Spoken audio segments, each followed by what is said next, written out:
Olá, boa tarde. Vamos meditar agora na palavra do Senhor. Convido você a abrir a sua Bíblia comigo em Jó capítulo 19, o versículo de número 25.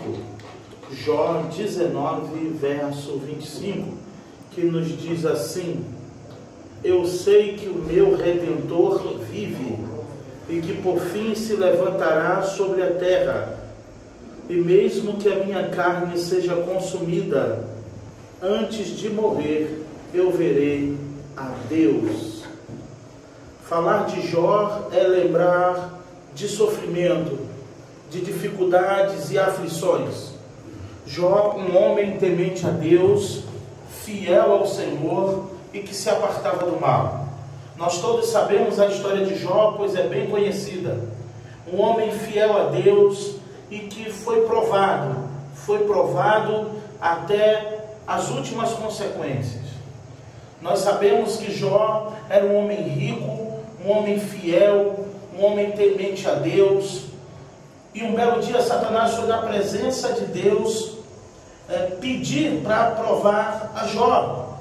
Pois quando o Senhor pergunta de onde vem, Satanás diz: eu vim de rodear a terra e passear por ela. E então Deus disse: vistes o meu servo Jó, homem justo, temente e fiel a Deus e que se aparta do mal?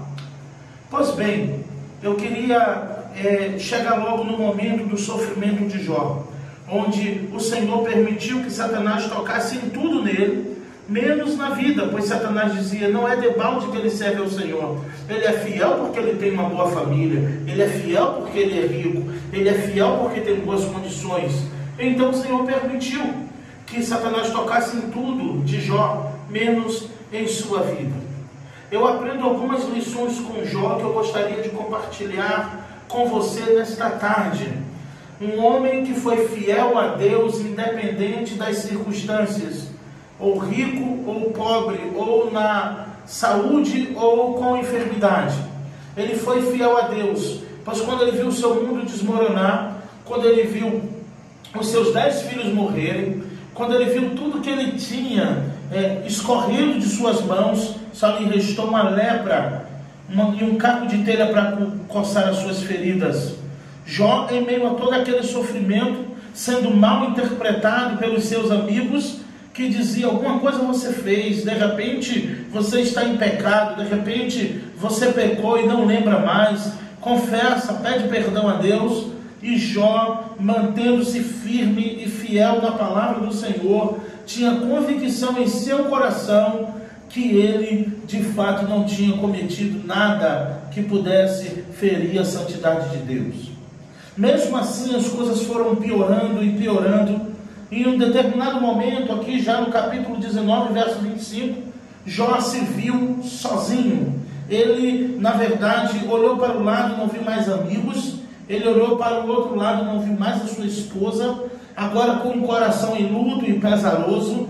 Agora leproso, fétido, abandonado, solitário, só. Ele tinha tudo para se enclausurar. Ele tinha tudo para se vitimizar. Ele tinha tudo para ficar num canto só esperando a morte chegar. Ele tinha tudo para amaldiçoar ou para espraguejar e blasfemar contra Deus. Mas pelo contrário, ele libera uma palavra que nos fortalece e nos edifica até o dia de hoje. Quando Jó percebeu que já não tinha mais saída alguma, ele olha para o céu e diz: eu sei que o meu Redentor vive e que por fim se levantará sobre a terra. Ainda que a minha carne seja consumida, antes de morrer eu verei a Deus, eu verei o Senhor. Ele tinha uma fé inabalável. As circunstâncias não moldaram a sua fé. O abandono dos seus amigos, o julgamento precipitado dos seus amigos não abalou a sua fé. O abandono da sua esposa também de forma alguma abalou a sua fé. A perda dos seus 10 filhos em um único dia não abalou a sua fé. Pelo contrário, isso lhe aproximou mais e mais de Deus. O que você precisa saber, meu irmão, minha irmã, nesta tarde, é que não importa se o mundo está caindo ao seu redor, não se vitimize, não se entregue a depressão, a tristeza, a angústia, ainda que tudo no mundo tenha conspirado contra você. Talvez eu estou falando com alguém que perdeu um filho, uma filha. Talvez eu estou falando com alguém que está triste, amargurado, depressivo. Talvez eu estou falando com alguém que já não tem mais esperança para viver. Jesus é a vida que você precisa. Ele é a vida eterna. Ele disse: eu sou a ressurreição e a vida. Aquele que crê em mim, ainda que esteja morto, viverá. O que você precisa é de uma fé inabalável no Filho de Deus. Talvez você não tenha nem forças para caminhar, talvez você não tenha forças para raciocinar, mas eu convido você nessa tarde, você que está me ouvindo agora, a liberar esta palavra de fé, aí onde você está, no seu sofá, na sua sala, na cozinha, onde você estiver ouvindo este programa, onde você estiver ouvindo a minha voz. Eu desafio você, com a fé em seu coração, dizer: eu sei que o meu Redentor vive. Se você sabe que o seu Redentor vive, tudo pode acontecer, ainda coisas indesejáveis. O seu Redentor vive. Muitos dizem no mundo que a esperança é a última que morre. A nossa esperança é Jesus Cristo, Filho de Deus, que morreu e ao terceiro dia ressuscitou para nos proporcionar a vida eterna. Ele te tira nesta tarde deste cativeiro, Ele te tira desta tristeza, desta angústia, Ele te tira desta depressão, Ele te tira de tudo, de todo pensamento negativista, de todo pessimismo, e Ele traz ânimo ao teu coração nesta tarde. Mas você precisa liberar esta palavra de fé: eu sei que o meu Redentor vive.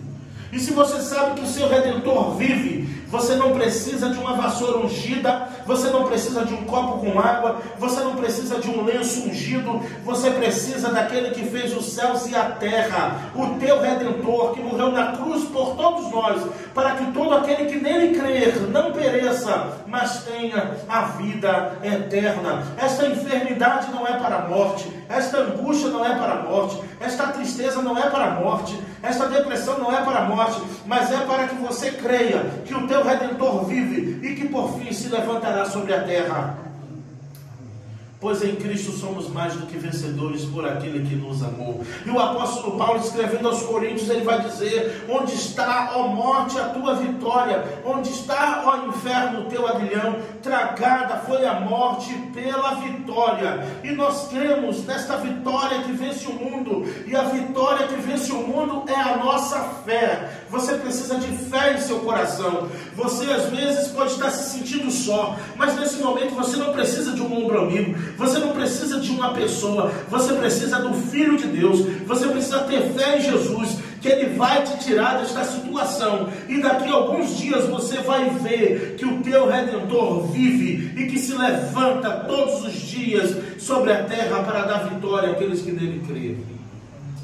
Mas muitos preferem, como eu disse a princípio, que Jó tinha tudo para se entregar. Os amigos lhe entenderam mal. Perdeu 10 filhos em um único dia. A sua esposa, em um ato de desespero, disse: amaldiçoa esse teu Deus e morre. E ele responde: nu eu vim vir do ventre da minha mãe, nu eu voltarei para lá. Tudo que eu tinha era de Deus, Ele deu e Ele tomou. Tu falas como uma louca mulher. Ele não blasfemou contra Deus, ele não negou a sua fé, e vivemos uma triste realidade em nossos dias, que muitos, e talvez você faça parte desta realidade, que por motivos muito menores e efêmeros do que o de Jó, você abandonou a fé, você deixou de caminhar com Cristo, você deixou de frequentar a igreja, você deixou de adorar o Senhor. O que é que você está passando diante do que o que Jó passou? Perdeu 10 filhos em um único dia, os seus amigos lhe julgando, e ele triste, pedindo respostas a Deus, e Deus não falava nada. Deus não respondeu a Jó, Deus não disse a Jó porque ele estava sofrendo, Deus não disse: calma Jó, que depois eu vou restituir tudo em sua vida. Deus não disse para Jó: fica tranquilo que eu vou te dar coisas muito melhores. Pelo contrário, ele não tinha resposta de Deus. Deus não falava com ele, os seus amigos lhe criticavam, sua esposa lhe criticou, todos lhe abandonaram, e ele fétido ali, sentado, coçando as suas feridas com um caco de telha, ele olha para o céu e diz: eu sei que o meu Redentor vive, antes de morrer eu virei ao Senhor. E o que aconteceu, todos nós sabemos, que Deus mudou o cativeiro de Jó. Deus mudou o cativeiro de Jó e mudou o cativeiro dos seus amigos, enquanto Jó orava pelos seus amigos, Deus mudou a realidade de Jó. Enquanto ele clamava pelos seus amigos, Deus mudou então a realidade de Jó e lhe restituiu tudo que foi tirado, e lhe restituiu tudo que ele perdeu. Sabe por quê, meu irmão, minha irmã, meu amado ouvinte nesta tarde? Muito mais tem Deus para te dar do que o diabo para tomar. Deus tem muito mais para te dar do que o diabo para tomar. Deus é poderoso, Ele é bom, e Ele pode restituir tudo que foi tirado e levado do inimigo da minha e da sua vida. A Bíblia diz: quando o valente guarda armada a sua casa, ali estão todos os bens em que ele confia. Ali em Lucas capítulo 11, verso 22, Jesus disse: mas vindo um mais valente do que o valente, bate no valente, amarra o valente e devolve tudo que ele tomou. Que nesta tarde o Senhor possa restituir a tua alegria da salvação. Que nesta tarde o Senhor possa restituir a tua saúde, minha amada irmã, meu irmão. Que nesta tarde o Senhor possa restituir as tuas finanças, o teu emprego. Que o Senhor possa restituir a tua família. Que o Senhor possa restituir tudo que foi tirado da sua vida pelo inimigo. Que Deus, o Senhor, possa restituir, porque Ele é bom e a sua bondade dura para sempre. Mas eu convido a você liberar esta palavra de fé onde você está, dizendo: eu sei que o meu Redentor vive. Creia que Ele vive e vive eternamente pelos séculos dos séculos. Amém e amém. Que Deus te abençoe. Amém.